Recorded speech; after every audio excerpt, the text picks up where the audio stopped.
वालेकुम शोएब आप लोगों के सामने MD cat chemistry online grip institute के प्लेटफॉर्म से प्रेजेंट किया जाने वाला ये एटॉमिक स्ट्रक्चर के यूनिट का एक लेक्चर है। एंड आप लोगों ने अगर प्रीवियस लेक्चर्स देखे हो तो उसमें आप लोगों ने क्लियर कट कुछ चीज़ें समझी। उसमें एक चीज़ आप लोगों के लिए टोटली नई थी, या लाइक एक ऐसा कॉन्सेप्ट जो अक्सर हम लोग देखने को या सुनने को मिलता था, बट हम लोग उसको इतना ज़्यादा फोकस नहीं कर पाते थे। वो मैंने उसको एक्सप्लेन किया, बट कुछ क्वेश्चन स्टूडेंट्स की तरफ से आए तो मैंने कहा यार कि ये जो बंदे हैं, ये जो बंदियां हैं, इनको छोटी सी बात मैंने समझाई वो उनको समझ आ जानी चाहिए। दो टर्म्स इंट्रोड्यूस करवाई गई थी, एक थी ऑर्बिटल टर्म और दूसरी टर्म थी नोड। फिजिक्स के अंदर नोड का जो कॉन्सेप्ट है वो आप लोगों को मैंने पहले ही एक्सप्लेन कर दिया था कि नोड जो है ज़ीरो एम्पलीट्यूड को कहते हैं, लेकिन जैसे ही हम लोग केमिस्ट्री के अंदर आते हैं तो केमिस्ट्री का नोड वो होता है जहाँ पे probability finding an electron zero हो जाए, वो नोड कहलाता है। ऑर्बिटल मैक्सिमम को कहते हैं और नोड जो है वो ज़ीरो को कहते हैं। ये छोटी सी बात एक्सप्लेन करके फिर मैं आगे बढ़ता हूँ। अब नोड की टाइप्स होती हैं, लाइक रेडियल नोड।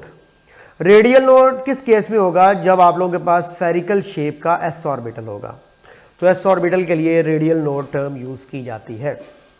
लेकिन जब पी ऑर्बिटल की बात करेंगे तो पी ऑर्बिटल के लिए टर्म एंगुलर नोड या नोडल प्लेन यूज़ की जाती है, जो कि ये इसका नोडल प्लेन है जहाँ पे उसकी प्रोबेबिलिटी मिनिमम है। तो दो चीज़ें हैं, रेडियल नोड या एंगुलर नोड। एंगुलर नोड का दूसरा नाम नोडल प्लेन। फिर उनके कुछ फॉर्मूलाज थे। रेडियल नोड फाइंड करना हो तो n-l-1 जो भी आंसर होगा वो आपको नंबर ऑफ रेडियल नोड्स बताएगा। और सिंपल जो L की वैल्यू है, यानी कि एजिमुथल क्वांटम नंबर की जो वैल्यू है, वो हमें एंगुलर नोड या नोडल प्लेन के बारे में बताती है।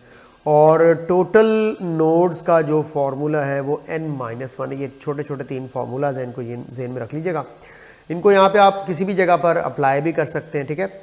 अब फॉर एग्जांपल मैं एक ही एग्जांपल दे देता हूँ ताकि ज़्यादा डिटेल इसके ऊपर ना आए। मैं अपने मेन टॉपिक इलेक्ट्रॉनिक कॉन्फ़िगरेशन की तरफ जाना चाहूँगा। 3s के लिए हम लोग पहले रेडियल नोड्स फाइंड करते हैं। रेडियल नोड्स, वैसे आपको पिक्चर में नोड्स दिख जाएंगे कि ये वो एरियाज़ हैं जो मैंने प्रीवियस वीडियो में बताया था जहाँ पे प्रोबेबिलिटी जो है वो ज़ीरो है। ये जहाँ पे मैं इसको एनसर्कल्ड कर रहा हूँ इस तरह रिंग फॉर्म में। रेडियल नोड्स का फॉर्मूला आप लोगों को पता है कि n-l-1 है। ये फॉर्मूले के मुताबिक पुट करें तो n की वैल्यू ये शुरू में 3 दिख रही है, l की वैल्यू 0 है, -1 कर दूं तो मेरे पास इस वक्त रेडियल नोड आ गए हैं 2, जो कि ये आप लोगों को नोड्स 2 नज़र आ रहे हैं। उसके बाद इसके नोडल प्लेन अगर फाइंड करने हैं तो नोडल प्लेन का ये देखिए, अभी मैंने ऊपर फॉर्मूला बताया था आप लोगों को, सिर्फ l। अब आप कहेंगे सर जो एजिमुथल क्वांटम नंबर की वैल्यू है एस ऑर्बिटल के लिए वो 0 होती, तो इसका क्या मतलब है? मैं कहूँगा अगर l 0 तो इसका मतलब इसके नोडल प्लेन्स क्या हैं? 0, तो 0 नोडल प्लेन।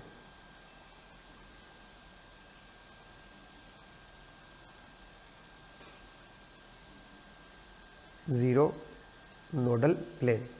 उसके बाद टोटल नोड्स का फॉर्मूला अभी हम लोगों ने ऊपर देखा, n-1, ठीक है जी। n-1 फॉर्मूला लगाएं, इसके साथ n वैल्यू क्या लिखी हुई है 3, -1 कर दूँ तो क्या आ गया 2। इसका मतलब है इसका नोडल प्लेन 0 था, इसके रेडियल नोड 2 थे और टोटल मिलाकर के कितने हो गए nodes 2। That's the story, simple सी। चले जी, इस चीज़ को अगर आप लोगों के साथ डिस्कस कर लिया है मैंने, तो मुझे अब आगे बढ़ना चाहिए without any hesitation, moving towards rules of electronic configuration. बेटा इलेक्ट्रॉनिक कॉन्फ़िगरेशन किसी भी टाइप के एलिमेंट की अगर स्पेसिफाई करनी है तो उसके अंदर आप लोगों को 4 रूल्स याद रख लेने होंगे। ये जो चारों के चारों रूल्स हैं, ये रूल्स ऑफ इलेक्ट्रॉनिक कॉन्फ़िगरेशन है जो एलिमेंट्स की इलेक्ट्रॉनिक कॉन्फ़िगरेशन के साथ डील करते हैं। अगर आप लोगों के पास ये सारे के सारे रूल्स आपके माइंड में होंगे तो आप क्वाइट विदाउट एनी हेजिटेशन किसी भी एलिमेंट की इलेक्ट्रॉनिक कॉन्फ़िगरेशन को फर्दर आगे प्रोसीड कर सकते हो, ठीक है। अब मैं 1 बाय 1 करके ये चारों के चारों रूल्स जो है ये आप लोगों के साथ शेयर करना चाहूँगा। So let's start with of Baur rule. What about this of बाउ रूल? इस ऑफ बाउ रूल के हवाले से मैं आपको क्या बताना चाहता हूँ बेटा, ये ग्रीक वर्ड से डिराइव किया गया जिसका मतलब होता है असेंडिंग ऑर्डर। असेंडिंग ऑर्डर यानी कि from bottom to top, bottom to top. इसका मतलब अपस्टेयर्स होना भी कह सकते हैं हम, ये सीढ़ियाँ चढ़ना, ठीक है जी।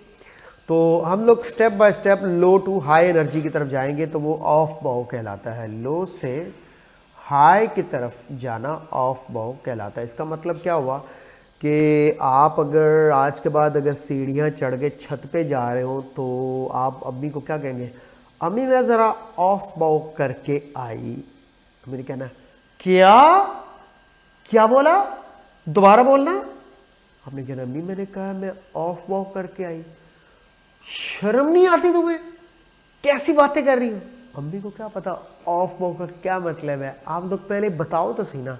अम्मी जान अम्मी जान अम्मी जान, ऑफ बाउ का मतलब है सीढ़ियाँ चढ़ना। तो ज़रा छत पे जा रही थी तो मैंने कहा मैं ज़रा ऑफ बाउ कर लूँ। तो एट दैट इंस्टेंट अम्मी ने कहना ओह मैं पता नहीं क्या सब्जी थी बेटे। मेरे कह रहे ये ऐसी बातें तुम्हें बताता कौन है, उस बंदे का नाम तो बताओ, कहाँ से सीखती हो ये बातें? आपने इशारा करना शुएब, सर शुएब गुरुजी। तो बेटा अम्मी ने कहना अच्छा अच्छा फिर तो ठीक है, तो अच्छी बातें ही सिखाने वाला बच्चा बहुत अच्छा है। तो आपका जो भी प्लान था वो चौपट हो जाएगा कि मुझे आप लोगों ने अम्मी जान से बुरा भला कहलवाना था। और डेफिनेटली आपकी अम्मी जान तो बहुत प्यारी होती हैं। अम्मी जान सल्यूट यू, सल्यूट यू। तो सबकी माओं को मेरी तरफ से ढेर सारा सलाम कि उन्होंने ऐसी ऐसी मखलूक़ें अपने घर में जो है वो पाल के रखी हुई हैं और ऊपर से फिर इनको MD-CAT की तैयारी भी करवाने के लिए जो है वो रेडी किया हुआ है। और हम लोग, मैं तो पक्का जन्नती हूँ यार। वो कैसे? आप लोग खुद सोचो मेरा मर्तबा और मुकाम आप लोगों जैसे, दोबारा बोलता हूँ आप लोगों जैसे, अगेन बोलता हूँ तुम जैसे लोगों को केमिस्ट्री पढ़ाना नहीं समझाना, इतना बड़ा टास्क मैंने अपने कांधों पर लिया हुआ है। तो बेटा जन्नत तो बनती है ना तुम लोगों जैसे लोगों को केमिस्ट्री पढ़ाना नहीं, सिखाना नहीं, समझाना नहीं, दिल में उतारना। It's not an easy task, I know that. End of course आपके चेहरे पर आती हुई हंसती मुस्कुराहटी जो है वो मुस्कुराहटें जो है यही मुझे अच्छी लगती हैं और यही मैं देखना चाहता हूँ और यही मेरा सोर्स ऑफ इंस्पिरेशन भी होती है। Keep smiling and keep learning. So of bottom to top पे जाने को बोलते हैं। ओके, ऑफ बाउ कहता क्या है? According to this rule electrons are filled in atomic orbitals in order of increasing energy level. It means that from low to high energy. और आसान करूं बात तो electrons filled first in low energy orbitals.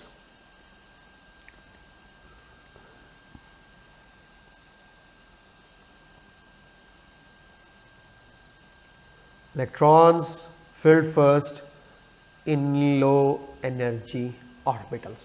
Electron पहले low energy orbitals में fill किए जाते हैं, उसके बाद फिर हाई एनर्जी पे किए जाएंगे। अभी ये बात नहीं हो रही कि एनर्जी हाई और लो कैसे होगी, अभी ये बात हो रही है कि इलेक्ट्रॉन्स को जब फिल करना है तो पहले लो एनर्जी ऑर्बिटल्स के अंदर फिल करना है, उसके बाद फिर हाई एनर्जी ऑर्बिटल्स के अंदर फिल किया जाएगा। यहां तक बात ओके होगी? वेल, अब थोड़ा सा आगे बढ़ता हूं मैं। अब ये लो और हाई एनर्जी के ऊपर बात करने से पहले मैं आपको बता दूं ऑफ बाउ प्रिंसिपल एप्लीकेबल किसके लिए होता है। ये है हमारे पास electron filling in atomic orbitals. कोई आपसे कहे ऑफ बाउ प्रिंसिपल इज एप्लीकेबल टू, तो आप लोगों ने कहना है electron filling in atomic orbitals. Electron के filling order in atomic orbitals पर जो रूल एप्लीकेबल है, जो रूल इसके साथ डील करता है, वो ऑफ बाउ रूल है।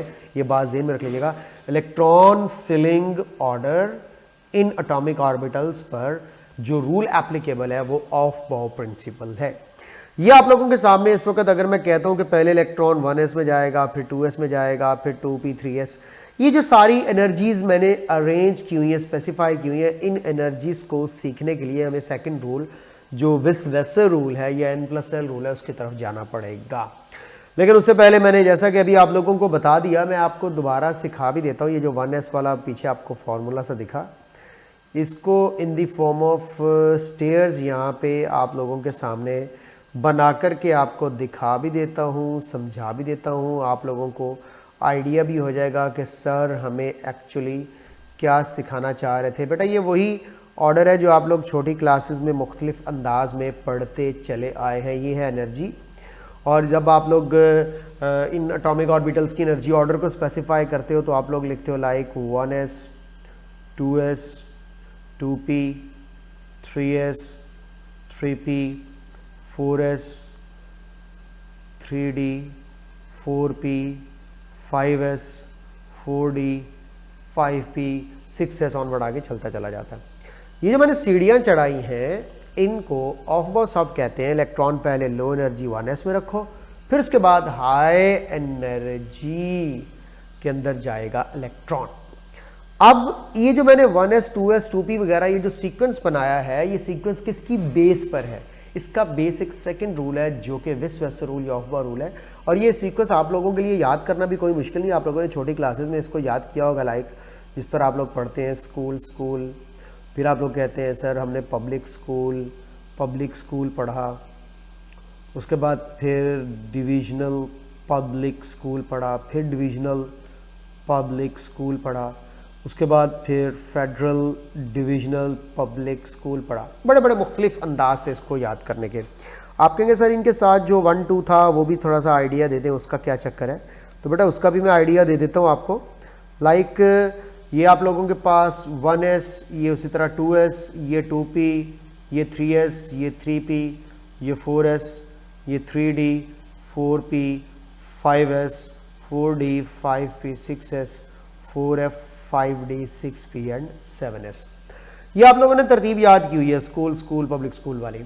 अब इस तरतीब की वजह n+l रूल बनता है जिसकी तरफ मैं जाने जा रहा हूँ, लेकिन ये तरतीब पहले पुरानी थी स्कूल वाली। अब आप बड़े हो गए हो तो आप लोगों को इसके अंदर बड़े बड़े वर्जन्स आए हुए हैं बच्चों ने। अब आपको पता है ऐसे कामों में तो हमारी कॉम बड़ी एक्सपर्ट है, like shirt pant shirt, dress pant shirt, fabulous dress pant shirt, और भी बड़ा कुछ हो सकता है इसके अंदर। जिस तरह वो बायोलॉजी के स्टूडेंट्स हैं तो डड्डू से रिलेटेड भी मैंने ये बनाया हुआ है। सीखो पकड़ना सीखो, डड्डू पकड़ना सीखो, फिर डड्डू पकड़ना सीखो। ठीक है, तो वैसे जिसकी वजह से ज़्यादा ज़रा फेमस हो जाता हूँ, जो मैं क्लास में भी बच्चों को बताता हूँ, जिसके ऊपर बच्चे ज़रा ज़्यादा एंजॉय करते हैं, वो ऑफकोर्स जिन्होंने सुना है वो जानते हैं मैं क्या बोलने जा रहा हूँ। तो SS में शुएब, प्यारा शुएब, डियर प्यारा शुएब, फैबुलस डियर प्यारा शुएब। तो hopefully it works, it really works, believe me it works. ठीक है, खैर अब ये जो एनर्जी ऑर्डर है ये किस बेस पर है? ये विस-वेसर रूल की बेस पर है। तो आइए ज़रा आपको विस-वेसर रूल बता दो। तो बड़ा आसान सा है, 3 बातें याद रख लीजिएगा, सिर्फ 3 बातें याद रख लीजिएगा, आप लोगों का मसला हल हो जाएगा। Wiswesser rule, I should take the red colour now. According to this rule, the energy of atomic orbital is decided by n+l value of the orbital। बड़ा इंपॉर्टेंट MCQ बन रहा है यहाँ पे। n+l यानी कि किसी भी ऑर्बिटल की एनर्जी बताने में कितने क्वांटम नंबर्स शामिल हैं? तो आपका आंसर होना चाहिए 2, प्रिंसिपल एंड एजीमुथल। तो मैं क्लियरली लिख रहा हूं एनर्जी ऑफ ऑर्बिटल, MCQ है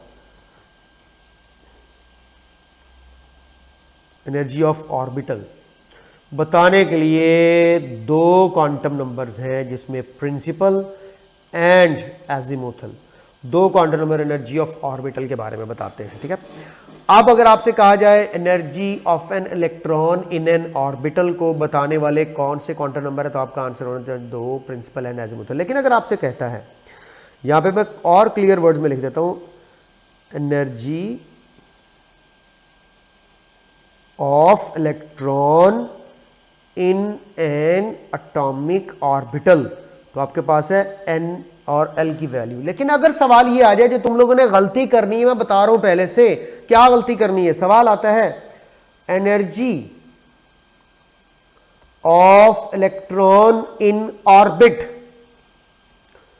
किसी भी ऑर्बिट में इलेक्ट्रॉन की एनर्जी देखनी हो, किसी भी ऑर्बिट में इलेक्ट्रॉन की एनर्जी देखनी हो, तो फिर सिर्फ n वैल्यू यानी कि प्रिंसिपल क्वांटम नंबर की वैल्यू कंसिडर की जाती है, फिर एजीमुथल क्वांटम नंबर की वैल्यू कंसिडर नहीं की जाती।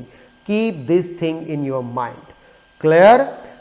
ऑर्बिटल की एनर्जी या इलेक्ट्रॉन इन एन ऑर्बिटल की एनर्जी के लिए प्रिंसिपल और एजीमुथल दोनों शामिल है, जबकि एक इलेक्ट्रॉन एक ऑर्बिट के अंदर है, उसकी एनर्जी देखनी हो तो आपको n की वैल्यू देखनी पड़ेगी। जैसा कि बोर एटॉमिक मॉडल आप लोगों ने पढ़ा हुआ है, जिसके अंदर आप लोगों ने क्लियरली देखा था कि जैसे जैसे n की वैल्यू बढ़ती चली जाती है, वैसे वैसे उसी के अकॉर्डिंगली जो इलेक्ट्रॉन की एनर्जी है, पोटेंशियल एनर्जी जिसकी बात की जाती है, वो भी क्या होती चली जाती है, इंक्रीज होती चली जाती है।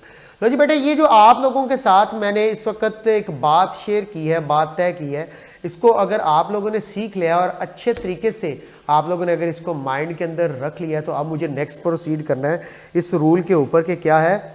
अब यहाँ पे देखिएगा, orbitals with high n+l value, जिन ऑर्बिटल्स की n+l वैल्यू हाई होगी वो हाई एनर्जी के होंगे, जिनकी लो n+l वैल्यू होगी वो लो एनर्जी के होंगे। ये तय हो गया, लो n+l value low energy, high n+l value high energy. हाँ, एक ऐसा सिनेरियो आता है जिसमें n+l वैल्यू सेम हो जाती है 2 ऑर्बिटल्स के लिए। Then the orbital with low n value are of low energy and with high n value are of high energy. यानी कि अगर n+l वैल्यू सेम हो जाए, सेम n+l वैल्यू के केस में फिर आप लोग कंसीडर करते हो n value high n value के साथ हाई एनर्जी होती है और लो n वैल्यू के साथ लो एनर्जी होती है। इस चीज को अप्लाई करते हैं 3 बातों को, high n+l value high energy, low n+l value low energy, same n+l value for 2 orbitals, higher the n value higher will be the energy. Let's talk about this. अब देखिए, आप 1s की बात करते हैं। आप कहेंगे सर n+l वैल्यूज आप हमें बताना चाह रहे हैं, तो हमें कोई तरीका बताएं कि हम at the spot n+l value के ऊपर जंप मार सके।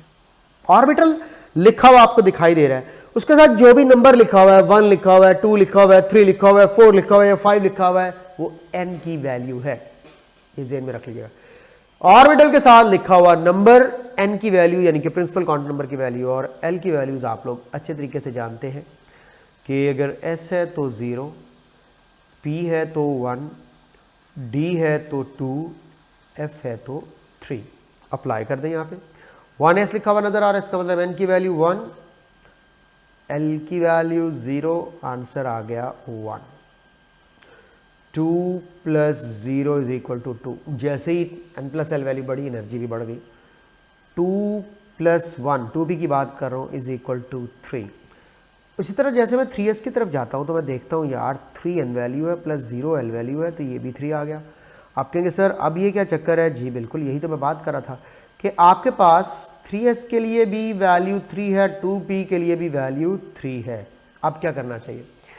अब देखना चाहिए यहाँ पे n वैल्यू, जिसकी n वैल्यू ज़्यादा है उसको हम हाई एनर्जी दे देंगे। तो ये देखें, ये आपके पास इस वक्त है n वैल्यू हाई, किसके लिए? 3s।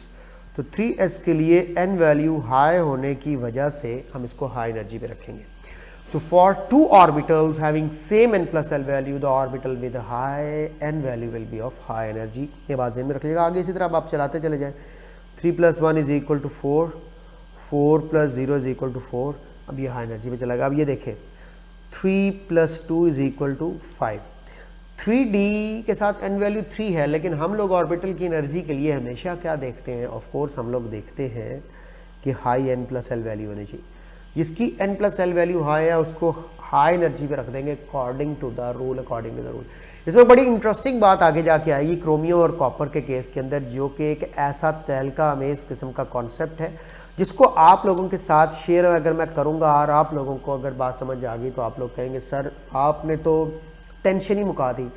एक बात हम लोग अक्सर कंफ्यूज रहते थे कि 3D को पहले लिखें या 4S को पहले लिखें, 3D की एनर्जी ज़्यादा है या 4S की एनर्जी ज़्यादा है, always we get confused. So today I will clear all these points. Okay, so now अब मैं प्रोसीड करता हूँ towards third rule electronic configuration के। ये ऑर्बिटल का ऑर्डर मैंने आप लोगों को बता दिया है, ये सारी की सारी बात उनकी n+l वैल्यू की बेस पर है, ठीक है जी। तो ये सारी बात हम लोग डिस्कस कर चुके हैं। Order of subshells on the basis of their relative is energy for the same principal quantum number value.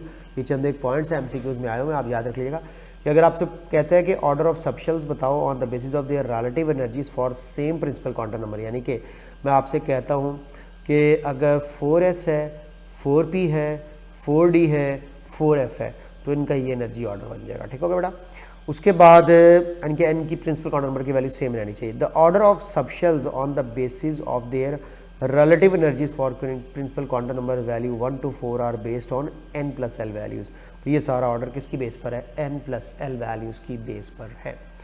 अब इन सबशेल्स को मैं ऑर्बिटल्स भी कह सकता हूँ अगर मैं इनकी ओरिएंटेशन की बेस पर बात करूंगा। खैर, ये दो रूल आप लोगों से डिस्कस करने के बाद थर्ड रूल की तरफ चलता हूं जो कि हुन्स रूल है। ये बड़ा इंपॉर्टेंट है, यहां पे आप लोगों को कह सकता है। अब देखें, प्रीवियस रूल के ऊपर मैं एक बड़ी इंपॉर्टेंट बात आप लोगों को बताता चला जाऊं जो मेरे माइंड से स्किप हुई। जब सुनने के लिए बैठे हो तो गौर से सुनो। विस्वेसर रूल किस पर एप्लीकेबल है तो आप लोगों को जेन में रख लेना चाहिए। एनर्जी ऑफ एटॉमिक ऑर्बिटल्स बताता है। फिलिंग ऑर्डर कौन बताता है? ऑफबाउ। एनर्जी ऑफ एटॉमिक ऑर्बिटल कौन बताता है? हुन्स, ये विस्वेसर रूल, n+l रूल भी कहती है। अब हुन्स रूल क्या है? This rule deals with valency of an atom,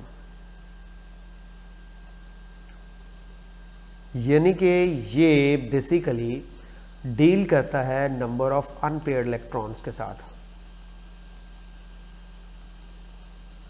यानी कि हम हुन्स रूल की मदद से वैलेंसी ऑफ एटम को आइडेंटिफाई कर सकते हैं अगर हुन्स रूल अप्लाई करें तो। What is Hund's rule? बड़ा ईमानदारी का रूल है, बड़ा इंसाफ पसंदी का रूल है, बड़ा स्ट्रेट फॉरवर्ड है कि जिस जिसका वक्त आए, जब जब वक्त आए, दर्जा बदर्जा औकात के मुताबिक इलेक्ट्रॉन डिस्ट्रीब्यूट करते जाओ। बिल्कुल भी धोखाधड़ी नहीं करनी, अकरबा परवरी नहीं करनी। उर्दू का वर्ड है जिसका मतलब है अपनों को नवाजना, जिस तरह हमारी गवर्नमेंट्स करती हैं। जिसका है उसी को मिले, जिसका हक है उसी को मिले। अगर काफ़ी ज़्यादा हैं तो सबका अगर हक बराबर है तो सबको बराबर बराबर मिलना चाहिए। ये नहीं है घर के अंदर जिस तरह 5 बच्चे हैं, अब 5 बर्गर खाने के लिए लाते हो। एक बच्चा आपको बड़ा क्यूटू पारू पारू सा लगता है, आपका लाडा लाडा बच्चा, आप उसको एक बर्गर देकर साथ में आधा और दे देते हो और बाकियों को एक एक दे के एक बेचारा जो सबसे छोटा मासूम भोला भाला सा जिसको सारे कुट पड़वाते हैं उसको आधा बर्गर दे देते हो और समझते हो कि स्टेबिलिटी आ जाएगी। हरगिज़ स्टेबिलिटी नहीं आएगी। तो कोई आपसे कहे कि स्टेबिलिटी ऑफ इलेक्ट्रॉनिक कॉन्फ़िगरेशन के साथ डील करने वाला रूल कौन है तो वो भी कौन सा है? Hund's rule. तो मैं यहाँ पे लिख देता हूँ कि deal with stable electronic configuration. तो इलेक्ट्रॉनिक कॉन्फ़िगरेशन की स्टेबिलिटी के साथ डील करने वाला भी रूल है हुन्स रूल। बेटा वो जो बच्चा जिसको तुमने आधा बर्गर दिया था और जिसको 1.5 दिया था, 1.5 वाला तो उस वक्त बड़ा खुश होकर तुम्हें जफियाँ शफियाँ डाल लेगा और कहेगा थैंक यू आप बहुत अच्छे हैं आपा जी। लेकिन वो जिसको आधा बर्गर मिला था जानते हो वो क्या करेगा? बता दूं? मैं नहीं बताऊंगा। बता दूं? सुनो, चलती फिरती मैयतों सुनो। वो छोटा बच्चा जरा आप सो जाएंगे, उठेगा, आपका टूथब्रश उठाएगा, उस टूथब्रश के साथ वॉशरूम की सफाई करेगा और ये फिर उस टूथब्रश को वापस वहीं पे रख देगा सेट सुट करके। सो जब तुम्हारे लिए नमाज नहीं उठोगे और उसको देखोगे और कहेंगे हाँ भाई बर्गर हजम हो गया, वो कहेगा बहुत अच्छे से हजम हो गया, अभी आपका भी हजम होगा। हाउ आगे अब आप समझ जाएंगे क्या होगा। तो डोंट डू दिस। ईमानदारी के साथ तकसीम किया करो, ईमानदारी की तकसीम हमेशा फ़ायदा देती है।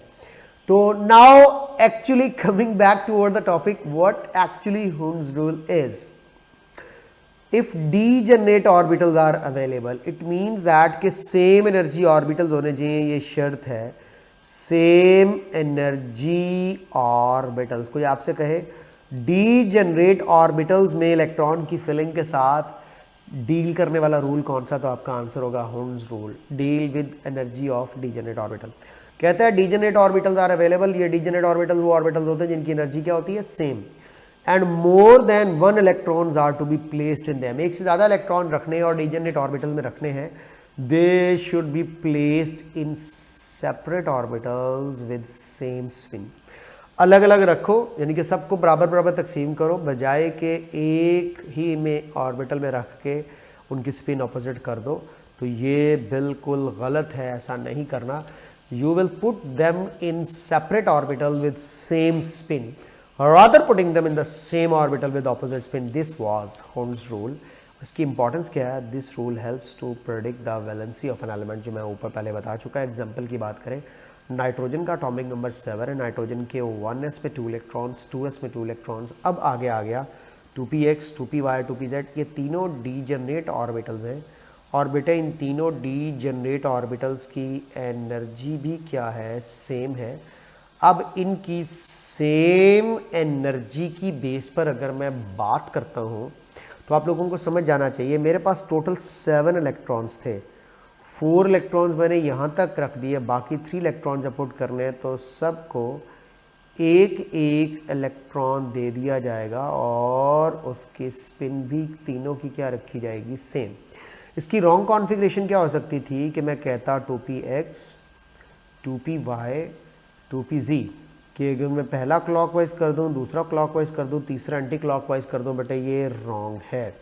इसी तरह px में एक कर दूं, py में ऑपोजिट कर दूं, pz में ऑपोजिट कर दूं, बेटे आप लोगों की इत्तला के लिए अर्ज है, ये भी गलत है, ठीक होगा बेटा।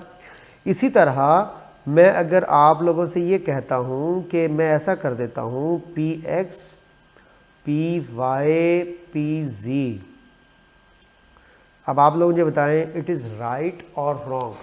बेटे आप लोगों ने सबको सेपरेट ऑर्बिटल में रखा है और उनकी स्पिन भी क्या रखी है, सेम रखी है, तो इट मीन्स दैट कि आपको ये बात जहन में रख लेनी चाहिए कि सेपरेट ऑर्बिटल में रखना है, स्पिन सेम रखना है, चाहे क्लॉकवाइज रखो चाहे एंटी क्लॉकवाइज रखो, तो ये बिल्कुल ठीक है, इसमें कोई ऐसा वैसा चक्कर नहीं है। अब अगर मैं एक ही ऑर्बिटल के अंदर 2 इलेक्ट्रॉन्स रख देता हूं तो फिर जैसा कि मैं इसको एम्प्टी कर देता हूं और इसमें 2 इलेक्ट्रॉन रख देता हूं, इट इज़ अगेन रॉन्ग। तो ये चंद एक 2-3 चीज़ें हैं जिसको आप लोग जहन में रखेंगे रिगार्डिंग विद दिस कॉन्सेप्ट। ये तो था हुन्स रूल। अब इन सारे रूल्स की बेस पर कुछ प्रैक्टिस क्वेश्चंस जो क्वांटम नंबर से रिलेटेड भी होंगे वो आप लोगों के साथ अभी मैं शेयर करता हूँ, लेकिन आखिर में मौजूद एक छोटा सा रूल है, पॉलिश रूल, ये आपके साथ शेयर कर दूँ। याद रख लीजिएगा, poly exclusion principal deals with 2 electrons in same orbital, ये भी याद रखिएगा, 2 इलेक्ट्रॉन्स इन सेम ऑर्बिटल। फिर आपसे कहे poly exclusion principal is based on, तो आपका आंसर होना चाहिए स्पिन क्वांटम नंबर। तो स्पिन क्वांटम नंबर के साथ डील करने वाला पॉली एक्सक्लूजन प्रिंसिपल है, 2 electrons of the same orbital के साथ डील करने वाला पॉली एक्सक्लूजन प्रिंसिपल है। पॉली एक्सक्लूजन कहता क्या है, it is impossible for 2 electrons which are present in the same orbital of a poly-electron atom to have same values of all 4 quantum numbers। एक orbital में मौजूद 2 electrons के चारों quantum number same नहीं हो सकते। एक ऑर्बिटल में मौजूद 2 इलेक्ट्रॉन्स के चारों क्वांटम नंबर की वैल्यू सेम नहीं हो सकती। एक वैल्यू लाजमी डिफरेंट होगी और वो कौन सी होगी? यस, वो होगी जनाबे वाली स्पिन क्वांटम नंबर की वैल्यू। क्योंकि एक अगर इलेक्ट्रॉन एंटी क्लॉकवाइज है तो दूसरा हमेशा क्लॉकवाइज होगा, हमेशा स्पिन ऑपोजिट रहती है। इसका ही दूसरा वर्जन बता रहा हूँ, 2 electrons in the same orbital always have opposite spins.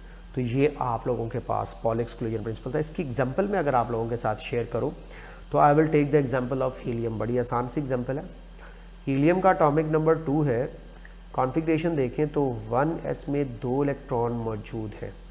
अब मैंने इन दोनों इलेक्ट्रॉन्स के लिए चारों के चारों क्वांटम नंबर्स की वैल्यूज लिखनी है, यानी कि प्रिंसिपल क्वांटम नंबर की वैल्यू लिखनी है, एजिमुथल की लिखनी है, मैग्नेटिक की लिखनी है और स्पिन की लिखनी है। 1s में 1 हमें क्या बता रहा है, n की वैल्यू 1 है, तो मैं एक इलेक्ट्रॉन ये वाला लिख लेता हूँ, दूसरा इलेक्ट्रॉन ये वाला रख देता हूँ। दोनों इलेक्ट्रॉन्स के लिए सेपरेट वैल्यूज डिस्कस करता हूँ और लोगों से, इसके लिए भी 1 है, इसके लिए भी 1 है।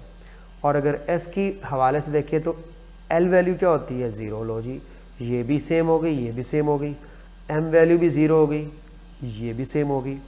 लेकिन आगे अगर s स्पिन क्वांटम नंबर की वैल्यू देखूं तो एंटी क्लॉकवाइज के लिए होगी +1/2, क्लॉकवाइज के लिए होगी -1/2। इट मीन्स दैट कि चारों क्वांटम नंबर कभी भी सेम वैल्यू के साथ नहीं होंगे। 3 तो सेम वैल्यू के साथ हो सकते हैं, but fourth one, the spin quantum number will always have different value of quantum numbers. ये थे 4 रूल्स जो आप लोगों के साथ शेयर किए। अब नेक्स्ट मैं कुछ प्रैक्टिस करवाने के लिए इलेक्ट्रॉनिक कॉन्फ़िगरेशंस की एक वीडियो बनाऊंगा और साथ में कुछ MCQs डिस्कस कराऊंगा। तो ये चारों के चारों रूल्स ऑफ इलेक्ट्रॉनिक कॉन्फ़िगरेशन, इसको अच्छे से माइंड में रखिएगा, जिसमें मैंने ऑफबा बताया, विजवेसर बताया, पॉलीज बताया और हुंस बताया। Then for electronic configuration understanding and some practice question, watch next video. Thank you so much.